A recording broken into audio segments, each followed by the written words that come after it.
Ram ji, Dinesh uncle, निहाल अख्तर साहब जदयू के प्रखंड अध्यक्ष, जहांगीर आलम साहब जिला पार्षद प्रतिनिधि, और इसराफिल साहब, हमारे भाई तारिक अनवर साहब, अनवर फारूकी साहब, मैं सभी का शुक्रिया अदा करता हूं और मैं स्वागत करता हूं। इस तरह का प्रोग्राम जो कि इतना लंबा नहीं होना चाहिए था, लोगों की दिलचस्पी खत्म हो जाती है ज्यादा लंबा प्रोग्राम करने से और सभी के अपनी अपनी बात रखने से। तो मैं चाहूंगा कि इस पर अगले वक्ता भी ध्यान देंगे और जो मौजूद है उस पर ज्यादा ध्यान देंगे। सबसे पहले मैं डॉक्टर साहब को मुबारकबाद देना चाहूंगा। बहुत कम लोग हैं जो सोचते रहते हैं कि अब क्या किया जाए समाज के लिए, अपने अगल बगल में जो बुराइयां हैं या समाज की तरक्की के लिए बेहतर से बेहतर क्या हो, इसे सोच फिक्र में रहने वाले बहुत से कम लोग हैं इस भागदौड़ की जिंदगी में। तो इसके लिए मैं डॉक्टर साहब का भी शुक्रिया अदा करता हूं और मुबारकबाद देता हूं। और मुझसे जहां तक बन सकता है मैं कोशिश करूंगा कि इस संघर्ष को आगे बढ़ाने में अपना योगदान देता रहूं। चंपारण सत्याग्रह जिला संघर्ष मोर्चा का आयोजन हुआ है, काफी कम दिनों में हुआ है और इसकी पूरी जानकारी लोगों तक नहीं है। मैं दुख के साथ कहना चाहूंगा कि डॉक्टर साहब ने जो कमेटी बनाई, इस कमेटी को बनाने से पहले लोगों से पहले राय ले लेते और तब जाकर उनकी जागरूकता होती कि आखिर मुझे ये पद दिया गया है और मुझे इस कमेटी में रखा गया है तो किस लिए रखा गया है, तो शायद वो लोग भी आ जाते हैं। ये कहीं ना कहीं हमारी कमजोरी है और हम चाहेंगे कि अगले 2-4 दिनों में उन तक पूरी बात पहुंचा दी जाए। और एक और बात जो कि बार बार आ रही थी कि काफी कम लोग हैं, मैं अपना उदाहरण देना चाहता हूं कि ढाका यूथ क्लब के बारे में मैं बताना चाहता हूं। हम और 2-3 लोगों ने शुरुआत की थी। तारिक साहब हुए, चंदन सराफ साहब है, यहाँ पे नहीं आए हैं, शाहिद हैं। तो 2-3 लोगों ने जब शुरुआत की, कुछ काम किए, कुछ खराब हुए, कुछ अच्छे हुए, लेकिन कहीं ना कहीं एक संगठन बना और इसे पूरे ढाका ही नहीं, चंपारण नहीं, बिहार और बम्बे जिले जहां भी आप खासकर नौजवानों से पूछेंगे तो इस नाम से अनजान नहीं है। तो ये शुरुआत है, 2-4 लोग 10 लोग हम लोगों ने शुरुआत की है, तो ये इंशाअल्लाह बहुत आगे तक जाएगा अगर हमारी नियत ठीक होगी तो इससे घबराने की जरूरत नहीं है। और इस लड़ाई में सबसे पहले जरूरी होती है कि अपना एक एजेंडा तैयार करें, एक प्रोपोजल तैयार करें कि हमें ये जिला क्यों चाहिए और किस किस क्षेत्र को हमें इसमें शामिल करना है, इससे क्या हमें लाभ होने वाले हैं, इसका सबसे पहले रूपरेखा तैयार करना पड़ेगा।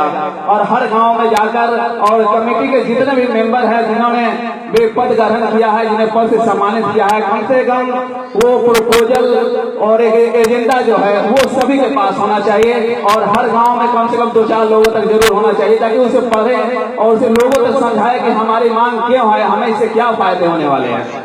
तो इस चीज पर भी ध्यान देने की जरूरत है और ये काम करना होगा। मैं चाहूंगा कि इसे नोट कर लें कि सबसे पहले आप एक नक्शा तैयार करें कि हमें कहां से किस क्षेत्र को जोड़ना है इस जिले में और इसे लेकर एक नए जिले का निर्माण करना है और उसे क्या क्या फायदे होने वाले हैं। और हमारे गार्जियन नंदराम जी ने बताया कि सिग्नेचर अभियान ये सबसे बड़ा एक समझिए कि अपने लिए एक समर्थन का सबसे बड़ा जरिया हो सकता है, क्योंकि सब आदमी मंच पर आके भाषण नहीं देंगे, सब अपना समर्थन नहीं जताएंगे। सिग्नेचर अभियान एक ऐसा माध्यम है जिसे सभी की सहमति ली जा सकती है, तो एक बहुत बड़ा हथियार हो सकता है हम सभी के लिए। और ये जो अभियान है ये चलता रहेगा, लेकिन इस बीच में मैं चाहूंगा मैं अपनी तरफ से कि कम से कम बढ़वा लखनसेन को ही एक सेंटर बनाया जाए, ढाका से हटाकर बढ़वा लखनसेन को सेंटर बनाया जाए।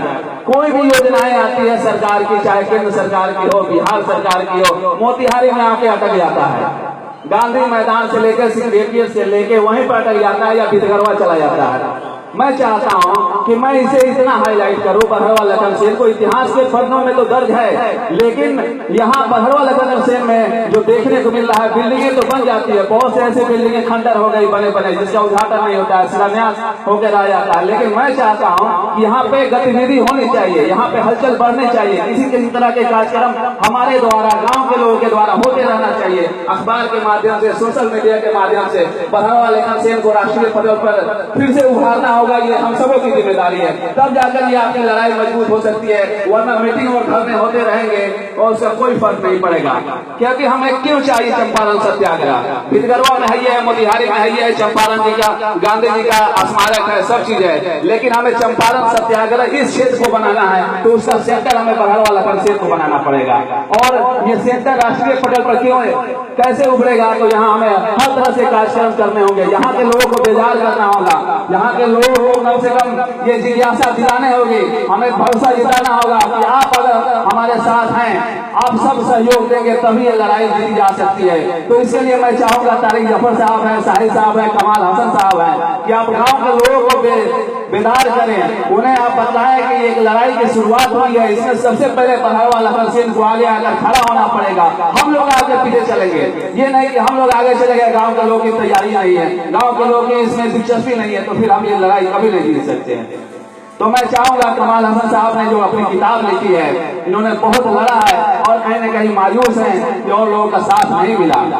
हो सकता है कि हमारे इस चंपारण सत्याग्रह जिला संघर्ष में बहुत से हमारे साथी हैं, बहुत लोगों को उतना समय नहीं मिल पाएगा, हो सकता है उनका मान सम्मान उतना नहीं हो पाएगा, कुछ लोग पीछे छूट जाएंगे, लेकिन मैं उनसे अनुरोध करूंगा कि आप लोग घबराए नहीं और हम सबको एक साथ, हो सकती है मेरे साथ भी नाइंसाफी हो जाए साफी साहब के साथ, अनवर फारूकी के साथ, लेकिन ये लड़ाई हमारी नहीं है, हमारे आल औलाद भी हो सकता है उनको भी लड़ना पड़ सकता है। इसीलिए हम सभी को एक इतिहास के एक गठन की ओर हम लोग पहुंच रहे हैं या शुरुआत कर रहे हैं, इसमें हम सबों को मिलकर लड़ना पड़ेगा और छोटे छोटे जो गुस्ताखियां हम सबों से होती रहेंगे उसे भी नजरअंदाज करना पड़ेगा।